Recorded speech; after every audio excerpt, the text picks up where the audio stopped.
বিষয়বস্তুটো আপোনালোকে অৱগত হৈছে অলপকৈ হ'লেও। এইটো দুৰ্ভাগ্যজনক হৈছে, অতি মানে ঘৃণনীয় এটা কাণ্ড হয়। যিসকলক আমি বিশ্বাস কৰিছিলোঁ, যিজন ল'ৰাক আমি যিসকল ব্যক্তিৰ লগত আমি সদায় মিলিজুলি থাকোঁ, তেনেকুৱা এইখিনি মানুহে যে এনেকুৱা এটা অঘটন ঘটাব, এটা নৃশংস কাণ্ড কৰিব পাৰে, তো সেইটো আমি সপোনৰো অগোচৰ, প্ৰথম কথা।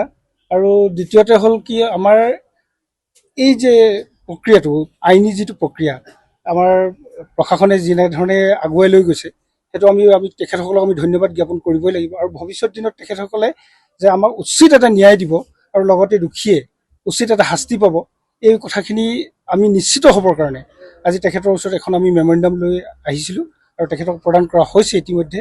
আৰু আমি আশা কৰিম অনাগত দিনত কোনো কাৰণতে আইনৰ সুৰুঙাৰে তেওঁ যাতে হাৰি যাব নোৱাৰে, সেই কথাটো আমাৰ সমগ্ৰ অঞ্চলবাসী ৰাইজৰ ফালৰ পৰা আমাৰ এটা দাবী আছে।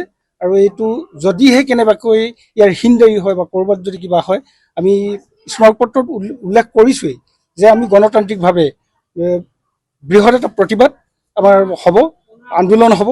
আৰু যিকোনো কাৰণতেই দোষী যাতে হাৰি যাব নোৱাৰে, তাৰ কাৰণে আমাৰ এটা স্পষ্ট এটা দাবী। আৰু আমি হত্যাকাৰী ঘেৰা কৰিছোঁ, হত্যাকাৰী ন্যায় পাব নালাগে, মানে হত্যাকাৰীক উলিয়াই দিয়ক বুলি আমি আহিছোঁ আজি। যেনেকৈ আমাৰ ল'ৰাজনক হত্যা কৰিলে তাকো আমি কৰোঁ বুলি আহিছোঁ আজি ইয়াত। ইমানেই তাৰমানে এনেকুৱা এটা ঘটনা আমাৰ গাঁৱততো হৈ নাই পোৱা, আমাৰ চাচনি মৌজাতে হৈ নাই পোৱা, আজিলৈকে আমি দেখা নাই। 25-26 বছৰ হ'ল, সেইটো কাৰণে আমি এইটো মানি নলওঁ, আমাক ন্যায় লাগিবই। জয়ন্ত সোণোৱালৰ তাৰমানে ন্যায় লাগিব, আমি ন্যায় নোপোৱালৈকে আমি যুঁজ কৰিয়ে থাকিম আপোনালোকৰ ওচৰত। ফাঁচি দিব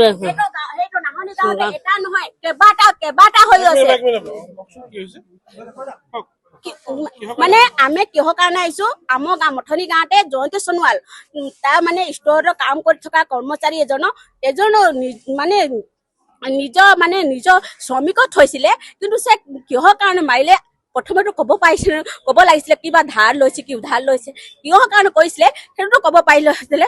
কিন্তু সে ন্যায় আমাক লাগিছে যে ৰাতি ফোনৰ মাতি মেলি আনকি মানুহটো কাটি দিছে, আমি উচিত ন্যায় লাগে। আৰু সে মানুহজনকো যদি পুলিচ ন্যায় নিদিয়ে, আমাক ৰাইজক গোটাই দিয়ক, আমি ৰাইজক যদি পুলিচ ন্যায় নিদিয়ে আমাৰ ৰাইজক গোটাই দিয়ক, আমি যি কৰিম।